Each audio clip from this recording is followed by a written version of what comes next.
Now hurry back to my father, and say to him, 'This is what your son Joseph says. God has made me Lord of all Egypt. Come down to me. Don't delay. You shall live in the region of Goshen and be near me. You, your children and grandchildren, your flocks and herds, and all you have. I will provide for you there, because 5 years of famine are still to come.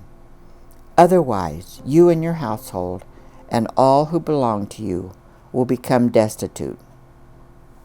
You can see for yourselves, and so can my brother Benjamin, that it is really I who am speaking to you. Tell my father about all the honor accorded me in Egypt, and about everything you have seen, and bring my father down here quickly.' Then he threw his arms around his brother Benjamin and wept. And Benjamin embraced him, weeping, and he kissed all his brothers and wept over them. Afterwards, his brothers talked with him. When the news reached Pharaoh's palace that Joseph's brothers had come, Pharaoh and all his officials were pleased. Pharaoh said to Joseph, 'Tell your brothers, do this, load your animals and return to the land of Canaan, and bring your father and your families back to me. I will give you the best of the land of Egypt, and you can enjoy the fat of the land.' You are also directed to tell them, 'Do this, take some carts from Egypt for your children and your wives, and get your father and come. Never mind about your belongings, because the best of all Egypt will be yours.' So the sons of Israel did this. Joseph gave them carts, as Pharaoh had commanded, and he also gave them provisions for their journey. To each of them he gave new clothing, but to Benjamin he gave 300 shekels of silver and 5 sets of clothes. And this is what he sent to his father: 10 donkeys loaded with the best things of Egypt, and 10 female donkeys loaded with grain and bread and other provisions for his journey. Then he sent his brothers away, and as they were leaving, he said to them, 'Don't quarrel on the way.' So they went up out of Egypt and came to their father Jacob in the land of Canaan. They told him, 'Joseph is still alive. In fact, he is ruler of all Egypt.' Jacob was stunned. He did not believe them. But when they told him everything Joseph had said to them, and when he saw the carts Joseph had sent to carry him back, the spirit of their father Jacob revived. And Israel said, 'I'm convinced my son Joseph is still alive. I will go and see him before I die.' So Israel set out with all that was his, and when he reached Beersheba, he offered sacrifices to the God of his father Isaac. And God spoke to Israel in a vision at night and said, 'Jacob, Jacob.' 'Here I am,' he replied.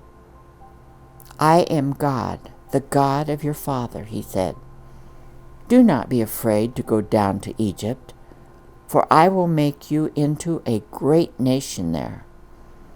I will go down to Egypt with you, and I will surely bring you back again, and Joseph's own hand will close your eyes.' Then Jacob left Beersheba, and Israel's sons took their father Jacob and their children and their wives in the carts that Pharaoh had sent to transport him. They also took with them their livestock and the possessions they had acquired in Canaan. And Jacob and all his offspring went to Egypt. He took with him to Egypt his sons and grandsons, and his daughters and granddaughters, all his offspring. All those who went to Egypt with Jacob, those who were his direct descendants, not counting his sons' wives, numbered 66 persons, with the 2 sons who had been born to Joseph in Egypt. The members of Jacob's family, which went to Egypt, were 70 in all. Now Jacob sent Judah ahead of him to Joseph to get directions to Goshen. When they arrived in the region of Goshen, Joseph had his chariot made ready and went there to meet his father Israel. As soon as Joseph appeared before him, he threw his arms around his father and wept for a long time. Israel said to Joseph, "Now I am ready to die, since I have seen for myself that you are still alive." Then Joseph said to his brothers and to his father's household, "I will go up and speak to Pharaoh, and will say to him, 'My brothers and my father's household, who were living in the land of Canaan, have come to me. The men are shepherds, they tend livestock, and they have brought along their flocks and herds, and everything they own. When Pharaoh calls you in and asks, "What is your occupation?" you should answer, "Your servants have tended livestock from our boyhood on, just as our fathers did." Then you will be allowed to settle in the region of Goshen, for all shepherds are detestable to the Egyptians. Joseph went and told Pharaoh, "My father and brothers, with their flocks and herds and everything they own, have come from the land of Canaan, and are now in Goshen." He chose 5 of his brothers and presented them before Pharaoh. Pharaoh asked the brothers, "What is your occupation?" "Your servants are shepherds," they replied to Pharaoh, "just as our fathers were." They also said to him, "We have come to live here a while, because the famine is severe in Canaan, and your servants' flocks have no pasture. So now please let your servants settle in Goshen." Pharaoh said to Joseph, "Your father and your brothers have come to you, and the land of Egypt is before you. Settle your father and your brothers in the best part of the land. Let them live here, and if you know of any among them with special ability, put them in charge of my own livestock." Then Joseph brought his father Jacob in and presented him before Pharaoh. After Jacob blessed Pharaoh, Pharaoh asked him, "How old are you?" And Jacob said to Pharaoh, "The years of my pilgrimage are 130. My years have been few and difficult, and they do not equal the years of the pilgrimage of my fathers." Then Jacob blessed Pharaoh and went out from his presence. So Joseph settled his father and his brothers in Egypt, and gave them property in the best part of the land, the district of Ramesses, as Pharaoh directed. Joseph also provided his father and his brothers and all his father's household with food according to the number of their children. There was no food, however, in the whole region, because the famine was severe. Both Egypt and Canaan wasted away because of the famine. Joseph collected all the money that was to be found in Egypt and Canaan in payment for the grain that they were buying, and he brought it to Pharaoh's palace. When the money of the people of Egypt and Canaan was gone, all Egypt came to Joseph and said, "Give us food. Why should we die before your eyes?" Our money is used up." "Then bring your livestock," said Joseph. "I will sell your food in exchange for your livestock, since your money is gone." So they brought their livestock to Joseph, and he gave them food in exchange for their horses, their sheep and goats, their cattle and donkeys. And he brought them through that year with food in exchange for all their livestock.